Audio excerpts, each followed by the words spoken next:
మీరు మీ ఇంట్లో పనిచేసే వ్యక్తి పైన ప్రతాపం చూపిస్తే దేవుడు తన బిడ్డను ఎలా ఏమంటారు గద్దరెక్కల మీద మోసుకెళ్ళాలో మోసుకెళ్తాడు. మీ జీవితం ఫరోలాగా కుప్పకూలుతుంది. మీ పొలంలో పనిచేసేవాడి మీద మీరు చూపించే దాన్ని ఏమంటారు మేకపోతు గాంభీర్యం మీ బతుకును నాశనం చేస్తుంది. మీరు పనిచేసే చోట మీ సహ ఉద్యోగి పట్ల మీరు చూపించేటటువంటి అన్యాయం మీకు పట్టిన కొవ్వు కరిగిస్తుంది.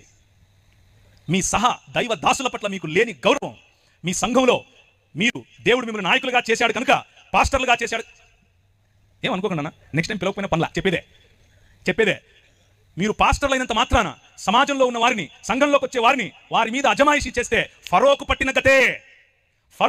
ఎందుకంటే మన దేవుడు ఆయన హృదయం ఎక్కడ నలిగిపోయే ప్రజలు ఉంటారు, ఎక్కడ అదిమివేసిబడిన ప్రజలు ఉంటారు, ఎవరిపైనైతే మీరు ఇంకా ఎక్కువ భారం పెడతారో అక్కడికి గద్ద తన పిల్లలు తనుకుని పోయినట్లు వచ్చి తనుకుపోతాడు.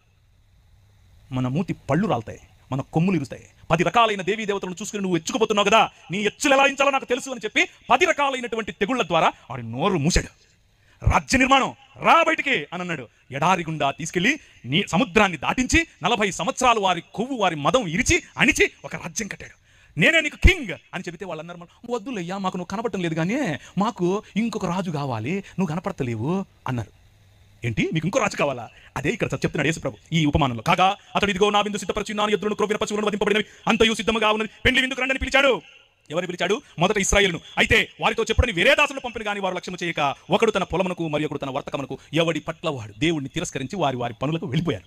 ప్రభు అన్నాడు, తక్కిన వారు అనగా ఎవరైతే ఈ పనులు ఈ వర్తకాలు కాకుండా మతం పట్టారో, సంఖలో బైబిల్ ఎట్టేసుకుని ఓ నేను లేవీయుణ్ణి, ఓ నేను యాజకుణ్ణి అని వీళ్ళు ఏం చేశారు? పంపినటువంటి దాసులను మొదట మోషే, తర్వాత అహరోను, ఆ తర్వాత ఆయన పిల్లలు యాజకులు మొదలైన వారు ప్రవక్తల రూపంలో వచ్చి చెప్పినటువంటి మాట అన్యాయం వద్దు, ఏం తీసుకొచ్చి నేను యెహోవాను దర్శించాలి? ఆ బయలేమో మా పంటలు అడుగుతున్నాడు, మేము పంటలు తీసుకొచ్చి ఇవ్వాలనా? ఆ కియు దేవతేమో తైలం అడుగుతుంది, వేలాది నదులంతా విస్తార తైలం ఇచ్చేయాలనా? ఆ నక్షత్ర దేవతేమో మొలకు దేవుడేమో మా కొడుకులను అడుగుతున్నాడు, నా గర్భఫలమైన జ్యేష్ఠపుత్రుడిని ఇచ్చేయాలనా? అరే మళ్ళీ మతం కట్టేశారు. నేను పెళ్లికి రండి రా బాబు, వచ్చి కూర్చొని భోంచేయండి రా అంటే ఏం చేస్తున్నారు? తక్కిన వారు అతని దాసులను పట్టుకొని అవమానపరిచి చంపిరి. దేవుని రాజ్యముల గురించి చెప్తున్నటువంటి ఉపమానం ఇది. చంపారు, ప్రవక్తలను రాళ్లతో కొట్టారు, అవమానించారు, చంపారు. ప్రభు అన్నాడు, కాబట్టి రాజు కోపపడి తన దండ్లను పంపి ఆ నరహంతకులను సంహరించి వారి పట్టణము తగులపెట్టెను. మీకా నిలబడి చెప్పాడు, హోషేయ నిలబడి చెప్పాడు, యెషయా నిలబడి చెప్పాడు, ఆమోసు నిలబడి చెప్పాడు. వాళ్ళు చెప్పిందంతా ఇదే. మీ మధ్య న్యాయం లేదు.